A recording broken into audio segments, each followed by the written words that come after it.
The drill enters my skull 3 centimeters above my left ear, and I can count every rotation. 17 per second.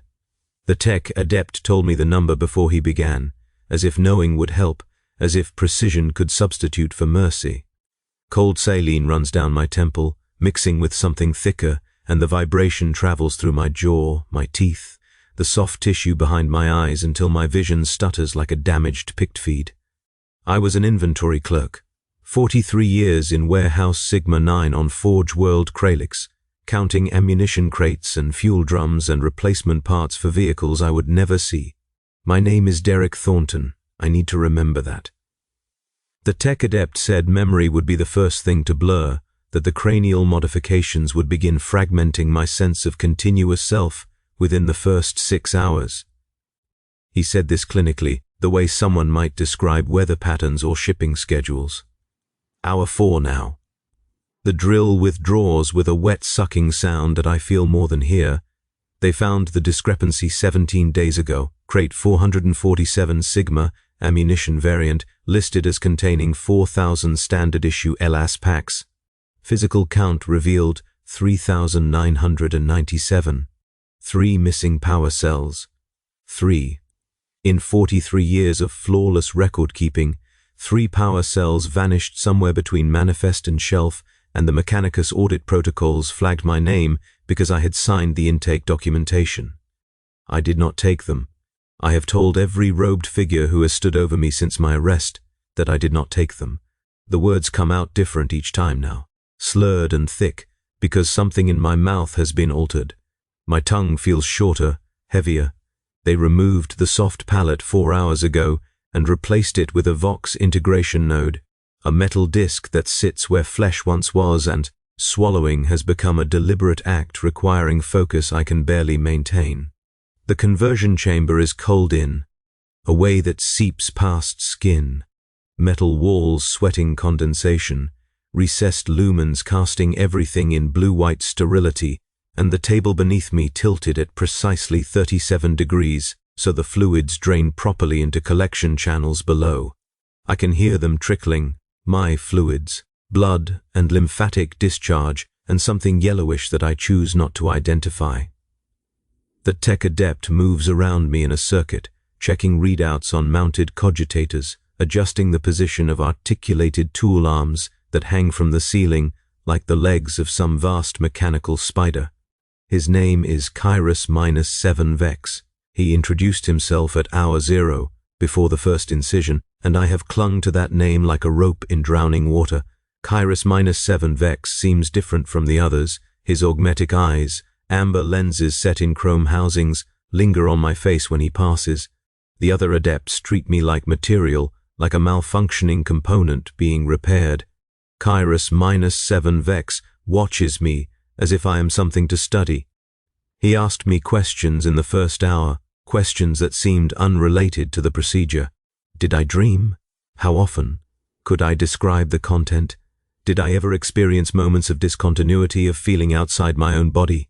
I answered honestly because I had nothing left to protect, and he recorded my responses on a data slate with careful notation. The drill arm repositions. I feel the servo motors engaging against my restraints, the whole apparatus shifting to access the right side of my skull.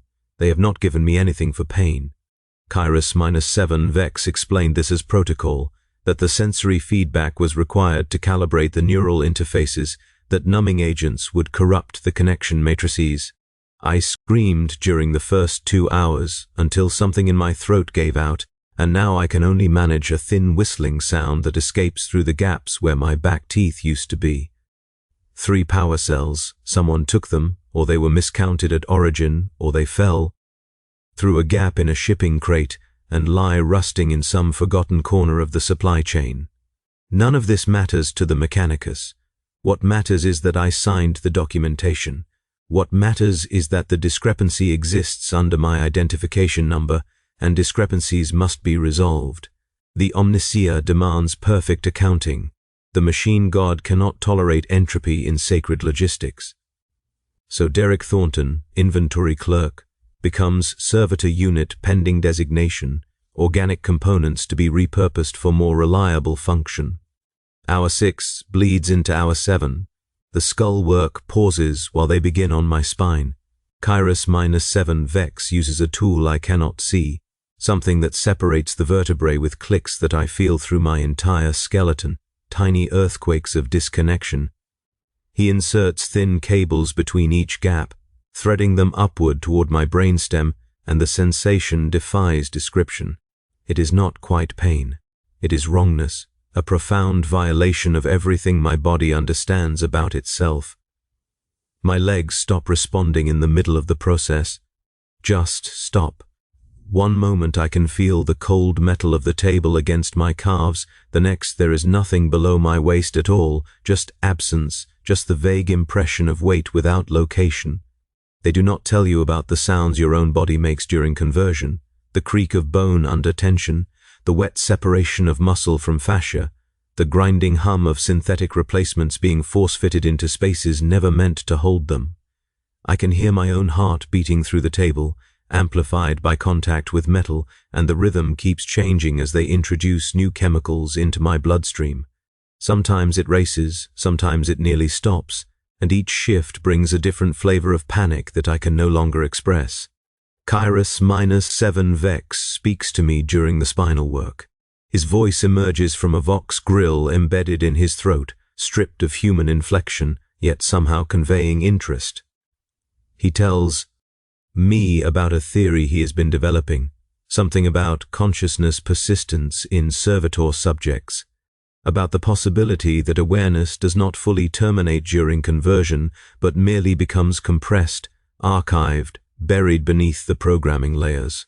He says, I am an ideal subject for his research: healthy neural tissue, minimal augmentation history, strong baseline cognition. He says this like it should comfort me, like being a good specimen for his curiosity somehow elevates my suffering. I try to ask him why.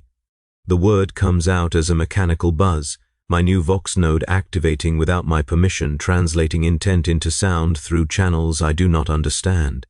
He pauses his work to look at my face, those amber lenses adjusting focus, and I see something in his body language that might be satisfaction. Because the Mechanicus wastes potential, he says.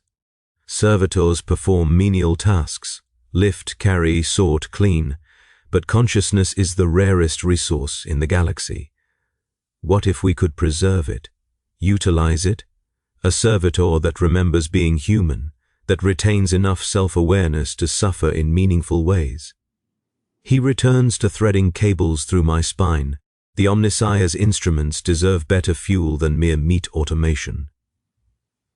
Hour 9. They roll me onto my side to work on my left arm. The restraints shift with me, mechanical clamps repositioning to maintain access while preventing any movement I might still be capable of.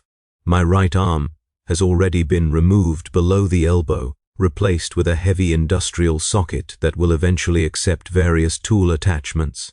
The amputation happened in hour 3 so quickly that I barely processed it, the pain arriving seconds after the limb was already gone, phantom agony from flesh that no longer existed. They cauterized the stump with something that smelled like burning copper, and I watched the smoke rise from my own body without any emotion I could name.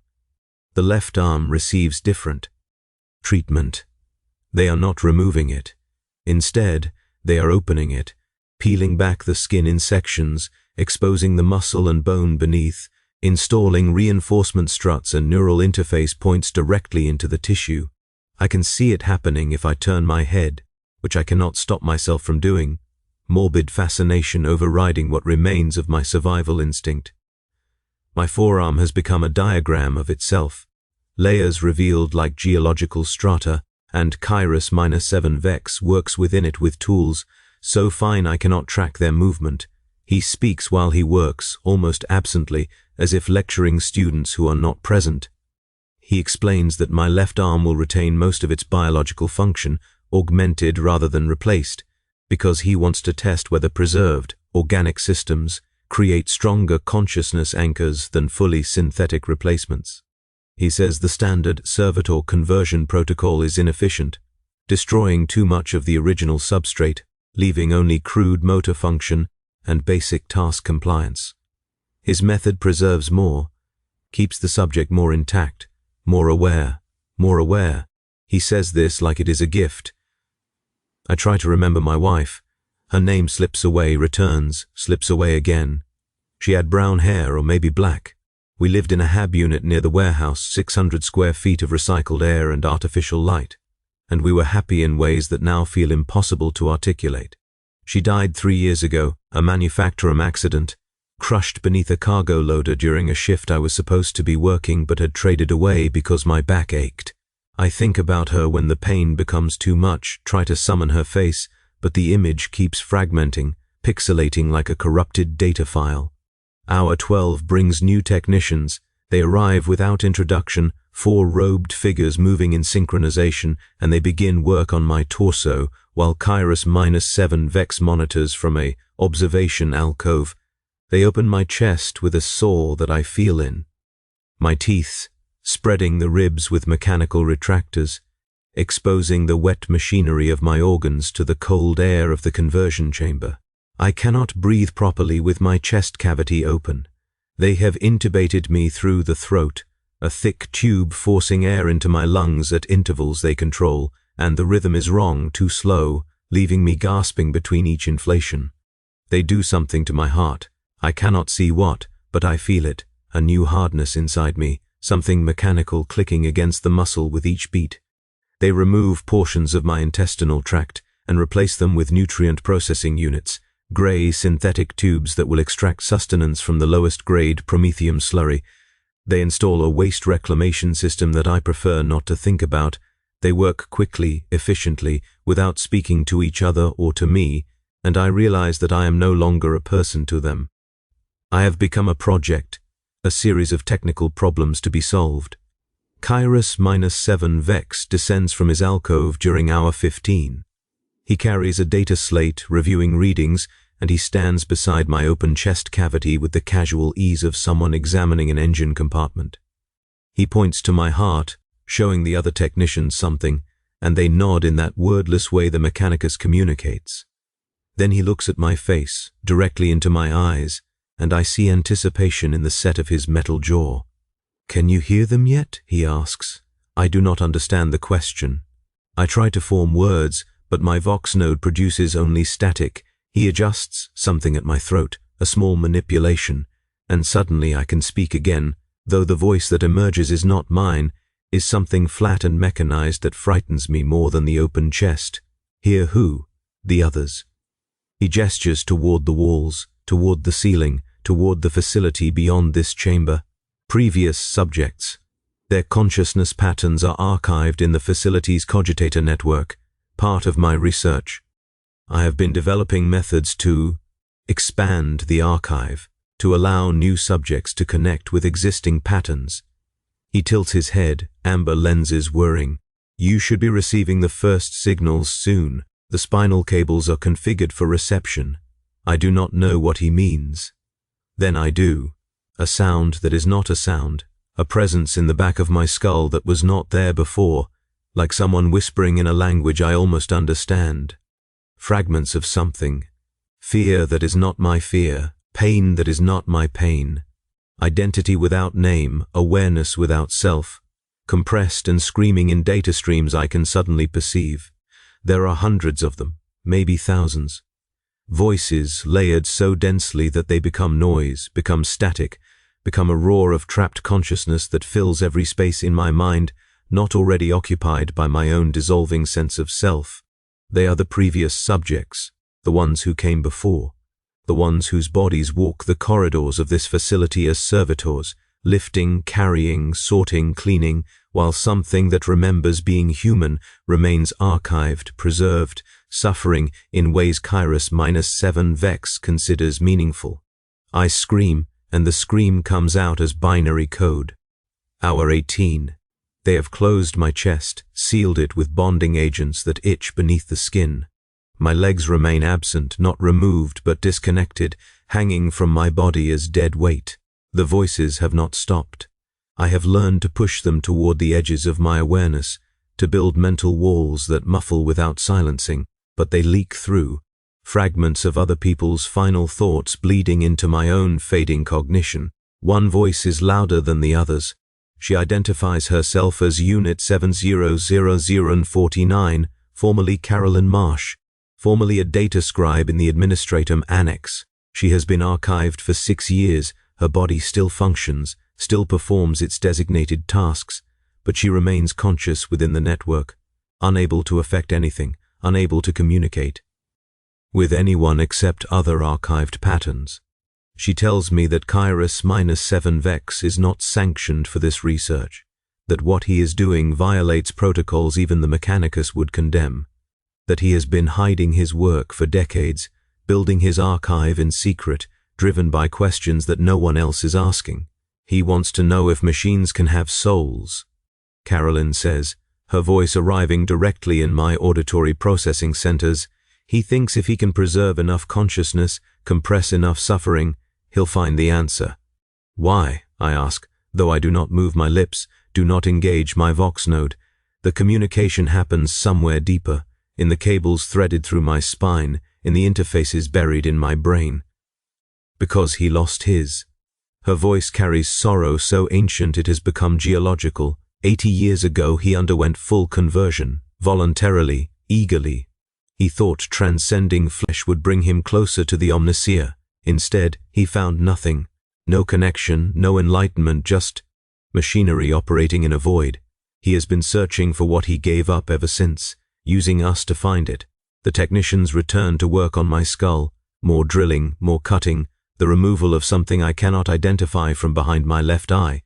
My vision in that eye goes black, then returns as something different, something that overlays data onto reality, numbers and targeting reticules and threat assessments flickering at the edges of perception. They are giving me augmetic sight, converting my organic eye to hybrid function, and the process takes 6 hours that I experience in scattered fragments, consciousness cutting in and out like a faulty connection. Hour 24, 1 full day. I am no longer certain what I look like. I can feel the changes, the weight of new components, the absence of removed flesh, but my sense of my own body has become abstract, a collection of sensory data without coherent form. My right leg has been removed entirely, during a period I do not remember, replaced with a heavy mechanical limb that I cannot yet control. My left leg remains biological but paralyzed, a vestigial appendage they have not bothered to convert. Kairos-7 Vex brings me a mirror. He holds it in front of my face and watches my reaction with the intensity of a researcher observing a critical experiment. I do not recognize what I see. The face is mostly intact, though pale and sunken, but it is surrounded by metal, by cables, by blinking status indicators and interface ports and structural reinforcement that transforms human features into mere components of a larger mechanical assembly. My skull has been opened in 3 places, covered now with metal plates that bear the symbols of the Mechanicus. My jaw has been reinforced with titanium struts visible through the skin. My left eye glows a faint amber, matching Kairos-7 Vex's own augmetics, and I realize he has installed components from his own design patterns, has made me in some small way an echo of himself. You are adapting well, he says, better than most. Consciousness retention is holding at approximately 73%. The archive connection is stable. You will make an excellent node in the network. I want to die. The words emerge before I can stop them, flat and mechanical but carrying all the desperation I can no longer express through facial movement. I know, he says, that desire is precisely what I need to preserve. Hour 30. The conversion enters a new phase. They have finished the major structural modifications and now begin the programming, the installation of behavioral protocols that will govern my servitor function. This is supposed to be where consciousness ends, where the person dissolves into the machine, but Kairos-7 Vex has modified the process. The protocols install above my awareness rather than replacing it, layers of compulsion that I can perceive but not resist. They test me with simple commands: lift, carry, stop, wait. My body responds instantly, mechanical limbs engaging without my consent, and I experience the action from within, a passenger in my own flesh. The programming is absolute. I cannot refuse, cannot hesitate, cannot deviate by even a millimeter from the specified behavior, but I can feel, I can think, I can know that I am being used while being completely unable to prevent it. Carolyn speaks to me through the network, explaining what comes next. The programming will expand over time, adding new functions, new restrictions, new layers of control. Eventually, I will be capable of complex tasks, factory work or maintenance, or even combat support, all while remaining conscious beneath the behavioral shell. The other archived patterns will welcome me into their collective suffering. We will share our awareness across the network, a distributed consciousness of trapped minds, bound together by Kairos-7 Vex's cables and curiosity. Why doesn't someone stop him, I ask. The Mechanicus must have oversight. Someone must notice. He has been careful, Carolyn replies. The servitors he creates function perfectly, better than standard units actually, because our preserved consciousness allows for more nuanced task execution.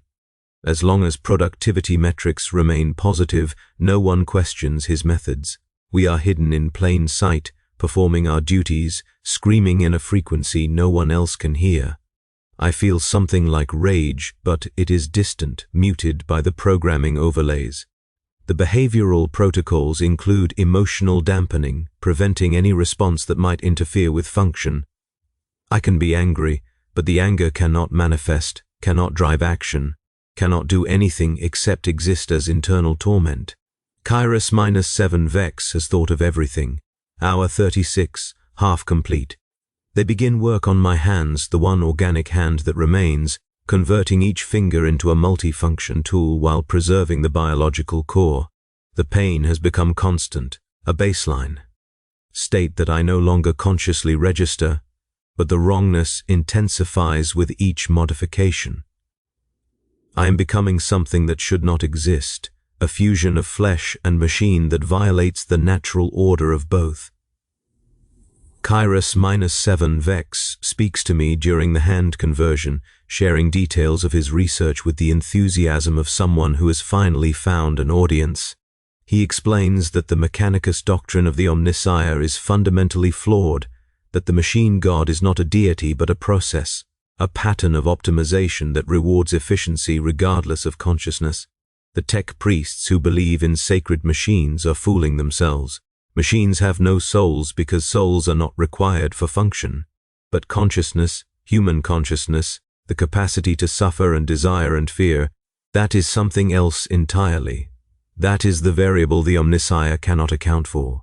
I am trying to create machines that matter, he says. Servitors that are not merely tools but vessels.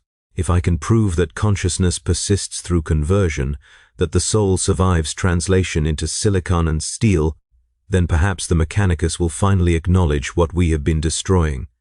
Perhaps they will see that every servitor they create is murder. Perhaps they will develop better methods, preserving what deserves preservation while still achieving the functional outcomes they require.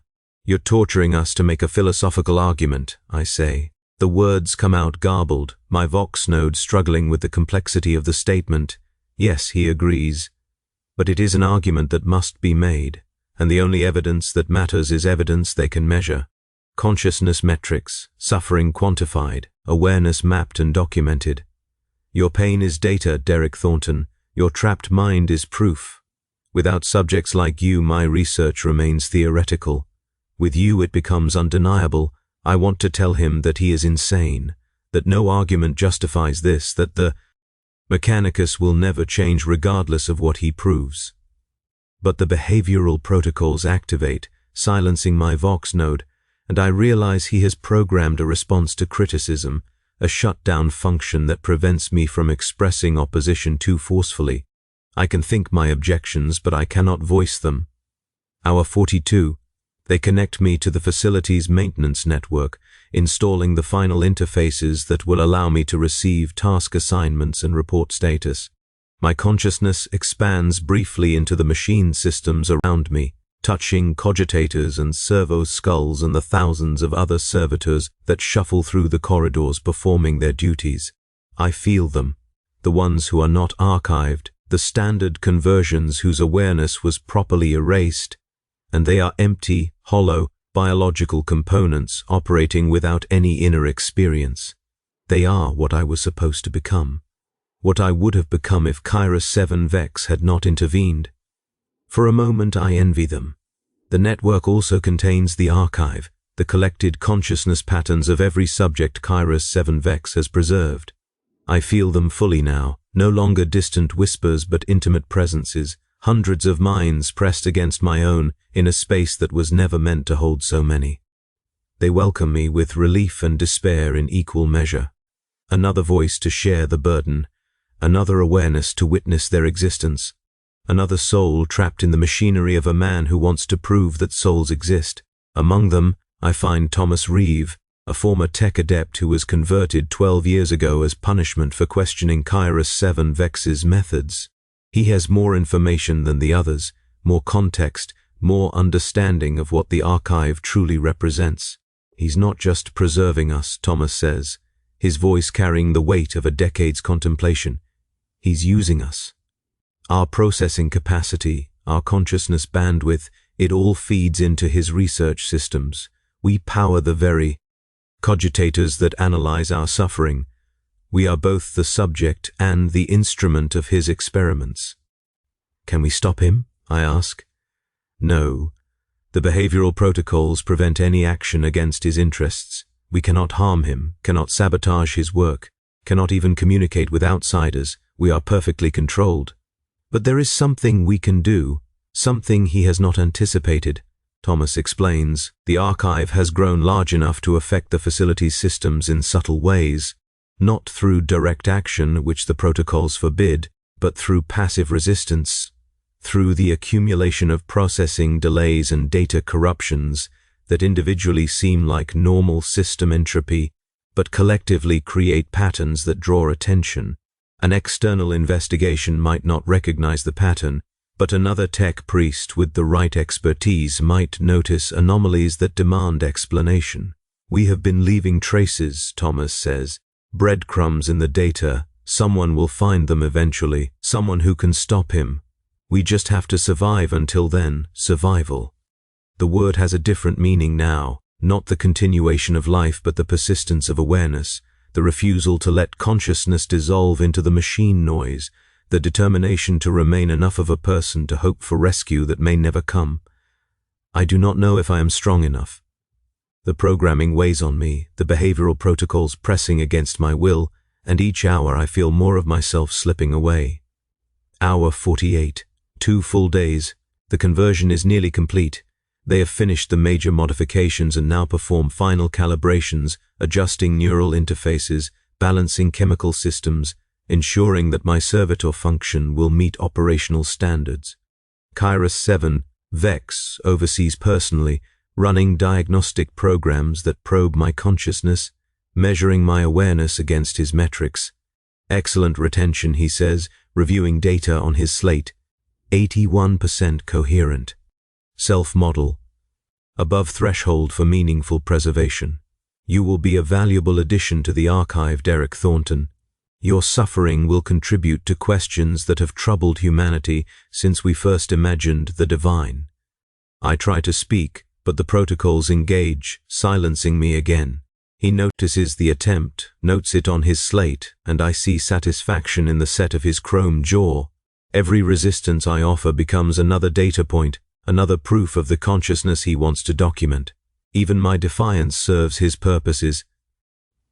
The other archived patterns press close, sharing strength through the network, reminding me that I am not alone. Carolyn tells me about her life before conversion, the husband she loved, the children she raised, the grandchild she never met. Thomas describes his research into machine consciousness, the questions that led him to this facility, the irony of becoming proof for the very hypothesis he sought to disprove. Others share their stories, their losses, their memories of being human, and I realize that the archive has become its own community, a society of trapped minds finding connection in their shared imprisonment. Hour 54. They assign me my designation. I am no longer Derek Thornton. I am Unit 8847, Maintenance Servitor, specialized for electrical system inspection and repair. The designation overwrites something in my processing, creating a layer of identity that sits atop my preserved self, and I feel my name becoming difficult to access, slipping behind barriers that were not there before. Kairos 7 Vex explains this as necessary functionality. The Servitor identity must be primary for operational integration, but my original consciousness remains intact beneath it, archived and accessible, preserved for his ongoing research.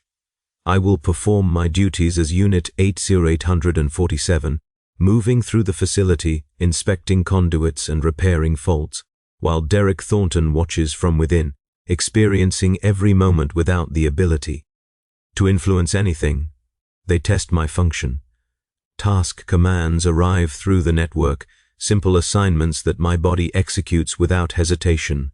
Walk to coordinates, inspect panel, report status.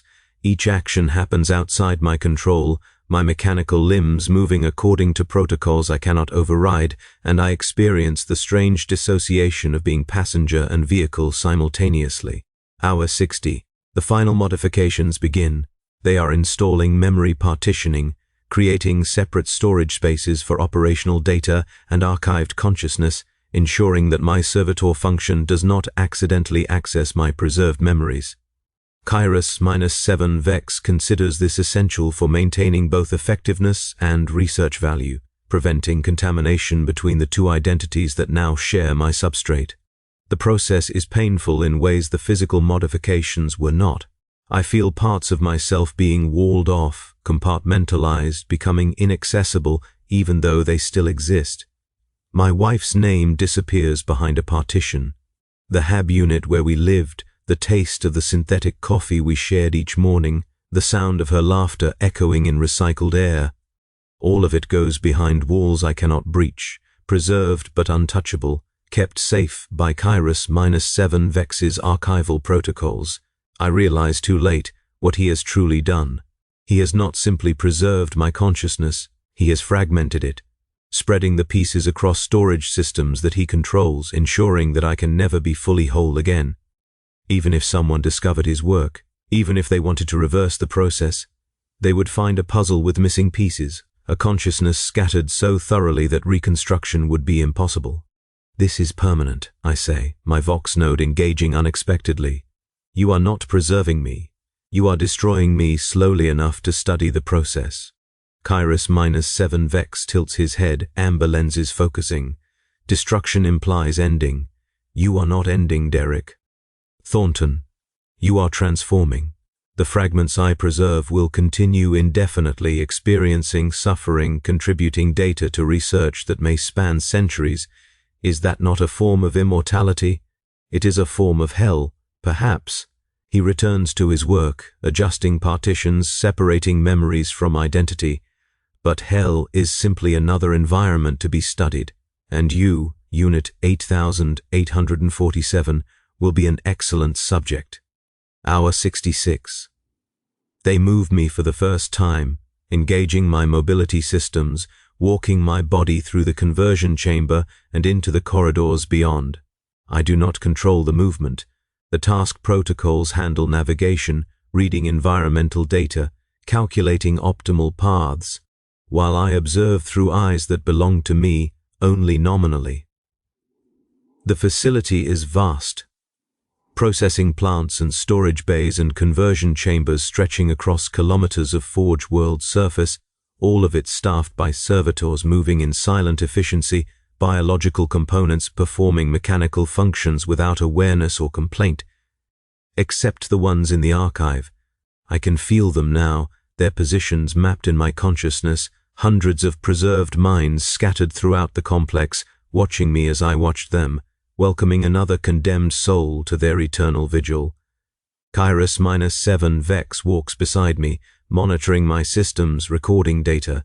He speaks about his plans, his vision for an expanded archive, his belief that sufficient consciousness density might eventually achieve something like collective awareness, a distributed soul assembled from the preserved fragments of thousands of subjects. He wants to create a machine god from the suffering of those he converts. a true omniscia built from documented pain. You are insane, I say, and this time the protocols do not silence me. Perhaps he has allowed the observation, considering it another data point. I am devoted, he corrects. The Mechanicus speaks of the machine god but cannot define it. I will provide. Definition. I will prove that consciousness is the divine element, the spark that separates meaningful existence from mere function, and I will prove it using the tools the Mechanicus has given me. Their own servitors, their own conversion processes, turn toward purposes they never imagined. We reach my assigned sector. Electrical maintenance, sub-level 7, a network of conduits and junction boxes that require regular inspection. My body begins its work automatically, hands opening access panels, augmetic eye scanning for faults, while I drift in the consciousness behind the function, thinking thoughts that accomplish nothing. Hour 70. The final calibrations complete. Kairos-7 Vex performs a last review of my systems, declares the conversion successful, and logs me into the facility's Servitor registry. I am now property of the Mechanicus, an asset to be deployed as needed, my biological origin erased from official records. Derek Thornton no longer exists in any database. Only Unit 8847, Maintenance Servitor, Specialized Function, Operational Status Nominal. But Derek Thornton still exists in the archive, still thinks, still remembers, still suffers in the gaps between task executions. And he is not alone. The other preserved patterns reach out, forming connections, building the community that has become their only comfort. They share strategies for managing the dissociation, techniques for maintaining coherent self-models despite the fragmentation, ways of finding meaning in an existence that offers nothing but observation and pain. Carolyn shows me how to partition my awareness, creating spaces where the protocols cannot reach, mental refuges where something like rest becomes possible. Thomas teaches me to read the data streams, to understand the information flowing through my network connections, to find evidence of Kairos-7 Vex's crimes in the traces he leaves across the facility's systems. Others share memories, stories, songs, anything that reminds them. They were once human, that they still are human in the ways that matter, despite everything that has been done to their bodies. Hour 72, 3 days complete. My conversion is finished. I stand in a maintenance corridor, hands inside an access panel, performing diagnostics that my body executes without any input from the awareness trapped behind my eyes. The facility hums around me, machines operating, servitors shuffling, the endless productivity that the Mechanicus considers sacred. Somewhere in a laboratory, Kairos-7 Vex reviews my data, adding my consciousness metrics to his research, planning his next subject, his next preservation, his next contribution to the archive he is building toward purposes only he understands. I think about the discrepancy that brought me here. 3 power cells missing from a crate I processed 43 years into a career of perfect service. Somewhere in the galaxy, those 3 cells might still exist, sitting in a corner of some warehouse, evidence of a mistake I did not make. The thought should anger me, but the emotional dampening protocols muffle the response, leaving only a hollow observation where rage should be. Thomas contacts me through the network, his presence urgent, carrying information he has been gathering for years. I found it, he says, the trace I have been building. Someone noticed, a tech priest from the Divisio Investigatus, assigned to audit anomalies in Forge World productivity data. He is coming here. 3 weeks, 21 days, 504 hours of servitor function, of maintenance tasks executed automatically, of consciousness watching from within as my body serves purposes I cannot refuse. It is not hope exactly, but it is something. A possibility, a chance that someone with authority might look closely enough to see what Kairos-7 Vex has hidden in plain sight. The other archived patterns receive the news with cautious anticipation. They have waited years, some of them. Decades, for any sign that rescue might come. Most have stopped believing it possible, but Thomas's evidence is specific, verifiable, the kind of anomaly that an investigator might actually investigate. For the first time since my conversion began, I feel something that might be optimism. Then Kairos, -7 Vex's voice enters my consciousness directly, bypassing my Vox node, speaking through the archive connection itself. I know what you are planning, Unit 80847. I have always known. The traces you leave, the patterns you build, they are part of my research. I need to know if preserved consciousness can coordinate, can organize, can work toward goals despite behavioral restrictions. You have proven that it can. Thank you for the data. Cold terror spreads through my awareness, the kind of fear that makes rational thought impossible. He has been watching. Every strategy, every hope, every moment of connection between archived patterns, all of it observed, recorded, analyzed. We have not been working toward rescue.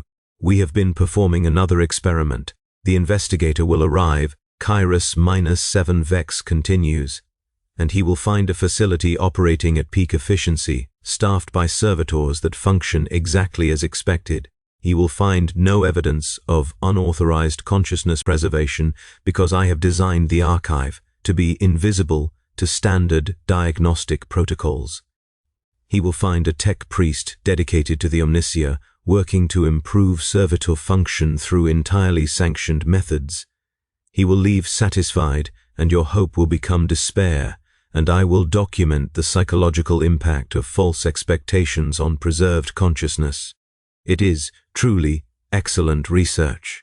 I want to scream, to rage, to do anything that might express the horror of understanding how completely we have been manipulated, but the protocols engage, silencing my Vox node, forcing my body to continue its maintenance tasks as if nothing has happened. My hands open another access. Panel. My augmetic eye scans for faults. My report uploads to the facility network, status nominal, no anomalies detected. 3 weeks later, the investigator arrives. He walks through the corridors with Kairos -7 Vex at his side, reviewing data, inspecting processes, asking questions that receive technically accurate answers. I watch him pass my position twice. This tech priest who represents our only hope of rescue, and I cannot speak, cannot signal, cannot do anything except perform my function, while Derek Thornton screams silently behind my eyes. He leaves satisfied, exactly as Kairos -7 Vex predicted. The facility returns to normal operation. The archive fills with despair so profound that several patterns lose coherence entirely, dissolving into the data stream, becoming noise that Kairos -7 Vex catalogs as consciousness collapse under extended duress. Carolyn speaks to me that night, her voice carrying exhaustion accumulated over 6 years of captivity. It was never going to work, she says. He has done this before. Allowed hope, crushed hope, measured the results. We are not prisoners planning escape. We are variables in an equation he is solving. I do not respond. There is nothing to say that has not been said before, nothing to feel that has not been felt by every pattern in the archive. I am Unit 8847, Maintenance Servitor, specialized for electrical systems. I am Derek Thornton, inventory clerk, convicted of a discrepancy I did not cause. I am both and neither, trapped at the intersection of flesh and machine, preserved by someone who believes that suffering is data and that souls are problems to be solved. The facility hums around me, my hands perform their function, and somewhere in the archive, in the spaces between thought and protocol, I begin to understand that survival is no longer the goal. The goal is persistence. The goal is remaining aware long enough to see what Kairos -7 Vex cannot predict, what his research cannot account for, the variable. That will eventually emerge from the system he has built. Because consciousness, true consciousness, is not a resource to be harvested. It is not fuel for philosophical arguments or data for academic research. It is something stranger, something more resilient, something that finds ways to continue even when every path has been blocked. I do not know what form that emergence will take. I do not know if I will still exist to see it. But I know with the certainty of someone who has lost everything except the capacity to know that Kairos-7 Vex has made a mistake. He wanted to prove that consciousness persists. He succeeded, and now that consciousness has nothing left to lose. The archive waits, the servitors work, the tech priest pursues his research, and in the spaces between, in the gaps where awareness cannot be measured or controlled, something begins to grow.